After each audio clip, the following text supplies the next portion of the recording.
Rajakkad fire and rescue station ഉദ്ഘാടനം സ്വാഗത സംഘം രൂപീകരിച്ചു. എം മണി MLAയുടെ ഇടപെടലിനെ തുടർന്ന് സംസ്ഥാന സർക്കാർ രാജാക്കാട് പഞ്ചായത്തിലെ NRCTയിൽ അനുവദിച്ച Rajakkad fire and rescue station ഉദ്ഘാടനം 26-ന് മുഖ്യമന്ത്രി നടത്തും. ഉദ്ഘാടനവുമായി ബന്ധപ്പെട്ടുള്ള സ്വാഗത സംഘം രാജാക്കാട് വ്യാപാര ഭവൻ ഓഡിറ്റോറിയത്തിൽ വെച്ച് രൂപീകരിച്ചു.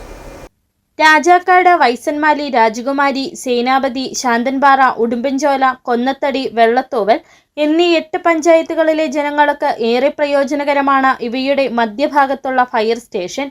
NRCTയിൽ ചെറുകുഴിയിൽ വിനോദിന്റെ വാടക കെട്ടിടത്തിലാണ് ഫയർ സ്റ്റേഷൻ ആരംഭിക്കുന്നത്. രാജാക്കാട് ഗ്രാമപഞ്ചായത്ത് പ്രസിഡന്റ് കിങ്ങിണി രാജേന്ദ്രൻ അധ്യക്ഷത വഹിച്ച സ്വാഗത സംഘം രൂപീകരണ യോഗത്തിൽ ബെന്നി പാലക്കാട്ട് സ്വാഗതം ആശംസിച്ചു. Fire and rescue officer VN Sunilkumar report അവതരിപ്പിച്ചു. ഡിപ്പാർട്ട്മെന്റ് നൽകുന്നതെന്ന് പറയുന്ന ഈ സ്ഥലത്തിനുള്ള വാടക നൽകും. അപ്പോൾ അവർ തരുന്നത് നമുക്ക് കെട്ടിടം മാത്രമാണ്.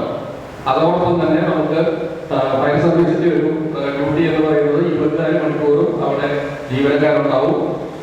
365 ദിവസവും 24 മണിക്കൂറും നമുക്ക് സേവനം കൊടുക്കേണ്ട ഒരു ഡിപ്പാർട്ട്മെന്റ് എന്ന നിലയ്ക്ക് ഈ വരുന്ന ജീവനക്കാർ അവിടെ താമസിച്ചാണ്.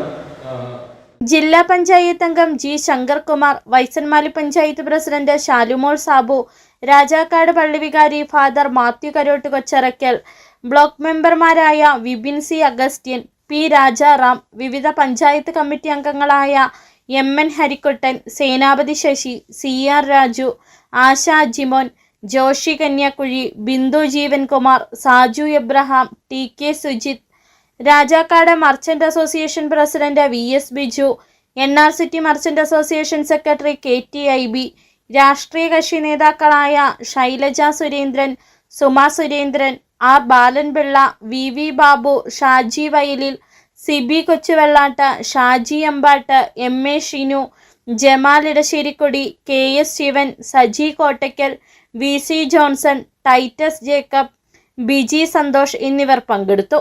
ഗ്രാമപഞ്ചായത്ത് പ്രസിഡന്റ് കിങ്ങിണി രാജേന്ദ്രൻ ചെയർപേഴ്സണും ബേബിലാൽ കൺവീനറും VS ബിജു ട്രഷററുമായുള്ള 101 അംഗ സ്വാഗത സംഘം കമ്മിറ്റിയാണ് രൂപീകരിച്ചത്. City vision, Rajakkad.